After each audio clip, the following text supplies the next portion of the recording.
just bought this Fix-It kit, and I didn't realize the importance of this shear pin right here. So I'm going to explain that a little bit in case somebody else doesn't know about it. These little kits are a little bit expensive. I think this cost me like 30 bucks, 32 bucks, something like that. The shear pin is kind of a safety device to help keep you from overloading the jack. Safety shear pin, part number SP13. That's that pin right there. It looks like a little bolt. The reason this shear pin is there, so you're out there and you can't get something up you want to move with your normal size handle, so you get the idea you want to put a cheater bar in your handle to get more leverage to raise it up. Well, this thing's designed to break before you break the climbing pins, which are right there. Before you break these climbing pins, this shear pin right here will break. So that's one reason why you want to keep a spare around, because if you overload the jack, it'll shear this pin. I'm going to open this package up, show this shear pin.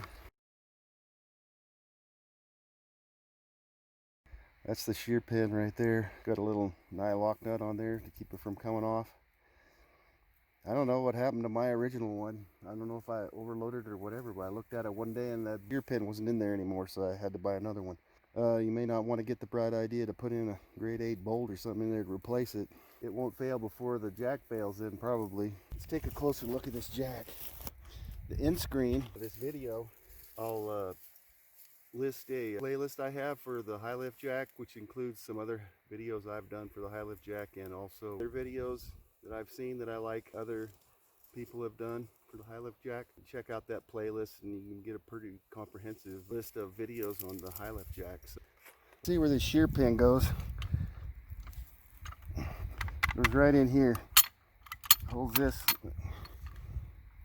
Connects this piece, which is one of the walking carriages, to this. What the heck, they call it a drag link or something like that. It's a linkage between where the handle goes right here. Anyway, here's the pin that connects these two. It goes right in there.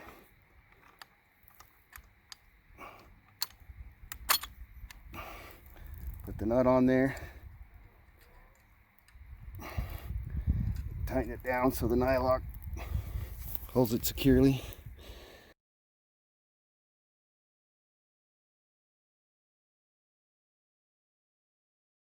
Shear pin's in, goes right there. We're working again. Put the nylock nut on this side. I put a little washer in there just so the nut could turn and not dig in. And I still have enough to where the nylock's still working. There's the lubricant that comes in the kit. And it says in the instructions that they don't want you putting any of that lubricant on the bevel of the climbing pin, nor do they want you putting any lubricant in these holes. They call this a standard. I think I was calling it a climbing rail. So you're not supposed to put any lubricant in these holes right here.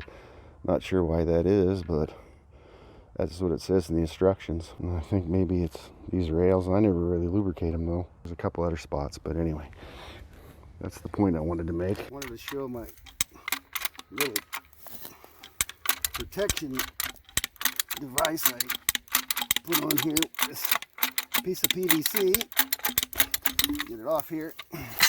There it is right there. Just a piece of 2-inch PVC. I got a little duct tape wrapped around it with a cap on it. It goes on. Okay, watch out. This is going to slide down. It goes on the rail right here. Keep you. Helps. If you get knocked in the head or it hits your vehicle, it'll help protect things a little bit. Help keep from getting bonked in the head. Bang! Split my head open. That's smart.